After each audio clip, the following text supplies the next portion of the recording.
مرحبا أهلا النوادي. Dan perkara sanad ini sangat penting. Bahkan sanad itu hanya dimiliki oleh umat Nabi Muhammad SAW. Tidak ada agama satupun di dunia ini yang memiliki sanad kecuali agama Islam. Ada agama yang mengklaim ini ucapannya Isa misalnya, Nabi Isa. Sanadnya tidak ada, belum tentu valid. Ada satu agama mengklaim pengikut Nabi Yahya, ada sampai saat ini masih ada, tanpa merendahkan agama tersebut ya. Nabi Yahya mengatakan begini, sanadnya tidak ada. Ada yang mengklaim mengikuti Nabi Ibrahim, lebih jauh lagi. Misalnya Nabi Ibrahim berkata, sanadnya tidak ada. Itu diceritakan dalam kitab Al-Milal wan Nihal, karya Imam Asy-Syiristani. Tapi ketika kita umat Islam menyatakan bahwa sesungguhnya Nabi kita Muhammad sallallahu alaihi wasallam bersabda, ini hadis ada sanadnya. Dapat dari mana nih hadis? Dari ulama bernama fulan. Dari siapa? Dari fulan. Dari siapa? Dari fulan. Terus bersambung marfu' sampai kepada Nabi Muhammad sallallahu alaihi wasallam. Saya ambil contoh hadis Al-Baqiyatus Shalihat. Itu diriwayatkan di dalam Sunan At-Tirmidzi, di mana Nabi bersabda, li an aqula subhanallah walhamdulillah wala ilaha illallah wallahu akbar ahabbu ilayya mimma tala'at alaihi syams. Saya membaca subhanallah walhamdulillah wala ilaha illallah wallahu akbar lebih saya sukai dari segala sesuatu yang terkena sinar matahari. Nah, ini Imam Tirmidzi mendapatkan tidak langsung dari Nabi, karena terpaut jarak yang sangat jauh. Al-Imam Tirmidzi lahir tahun 209 Hijriah, wafat 279 Hijriah. Rasulullah SAW wafat pada tahun 11 Hijriah. Bagaimana mungkin bisa sampai riwayat langsung kepada Nabi? Maka secara otomatis hadis tersebut Nabi sampaikan kepada imma sahabat, imma keluarga. Sahabat menyampaikan ke muridnya, terus muridnya sahabat menyampaikan lagi ke muridnya, sampai ke masa Imam Tirmidzi dapat hadis ini, tersambung sanad. Maka hadis ini kalau kita baca sanadnya itu, Imam Tirmidzi mendapatkan dari Abu Quraib.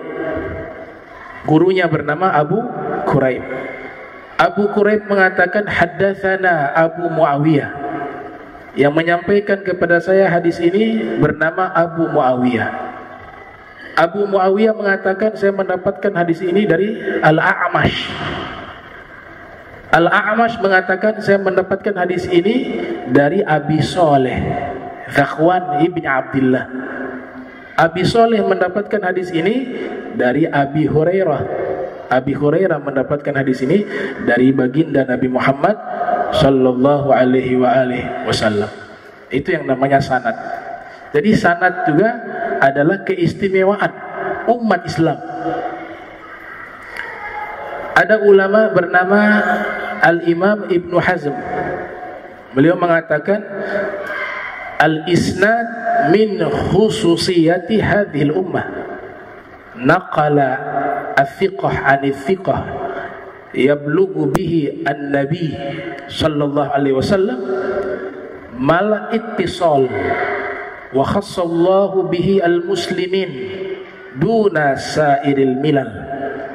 Bahwa sanad adalah keistimewaan umat ini, umat Islam, karena dikutip riwayat tersebut dari orang-orang yang terpercaya dari generasi satu ke generasi lainnya hingga bersambung kepada Nabi Muhammad sallallahu alaihi wasallam. Dan Allah istimewakan umat Islam dengan sanad dan Allah tidak berikan kepada agama-agama lainnya, hanya khusus untuk agama Islam. Al-Imam Abu Hatim Ar-Razi juga menyatakan, lam yakun fi ummatin minal umami munzu khalaqallahu Adam umana'u yahfazuna atharar rusul illa fi hadhil ummah. Tidak ada satu umat sejak Allah ciptakan Nabi Adam sampai nanti yang Allah munculkan orang-orang yang amanah, yang mampu menjaga peninggalan-peninggalan para rasul seperti umat Islam, kata beliau Abu Hatim Ar-Razi.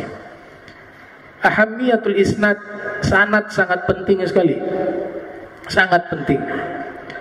Ulama terdahulu menyatakan, diantaranya Abdullah ibn Mubarak, Al-Imam Abdullah ibn Mubarak, kelahiran tahun 118 Hijriah, wafat 181 Hijriah. Beliau mengatakan, innal isnada minad din walaulal isnad laqala man syaa ma syaa. Sesungguhnya sanad bagian daripada agama Islam. Seandainya tidak ada sanad, maka setiap orang akan berbicara sekehendaknya sendiri. Begitu juga pernyataan Al-Imam Muhammad bin Sirin, dan itu termuat di prolog kitab Sahih Muslim, di mana beliau menyatakan al-isnad minad din unzuru mimman takhuduna dinakum au kama qala. Sanad bagian daripada agama, maka perhatikanlah dari mana ilmu agama kalian ambil. Ini pentingnya sanad. Dan tadi saya katakan di awal bahwa sanad bukan hanya masalah hadis, tapi masalah ilmu juga bersanad, masalah kitab-kitab ulama juga bersanad. Itu lebih afdol, ya. Bukan berarti yang tidak bersanad kita gak boleh baca, tidak. Silakan, yang penting ada guru. Tapi nilai keberkahannya dan keistimewaannya tentu yang memiliki sanad itu jauh lebih besar. Al-Imam Syaukani bahkan menulis kitab berjudul Ithaful Akabir bi Isnadid Dafatir. Kitab tersebut beliau terangkan sanad-sanad kitab ulama yang beliau dapati. Jadi kitab yang beliau pelajari itu langsung bersambung dari guru ke guru sampai ke pengarang kitabnya. Itu tradisi yang dilakukan oleh salah satu ulama besar di Yaman, namanya Al-Imam Asy-Syaukani.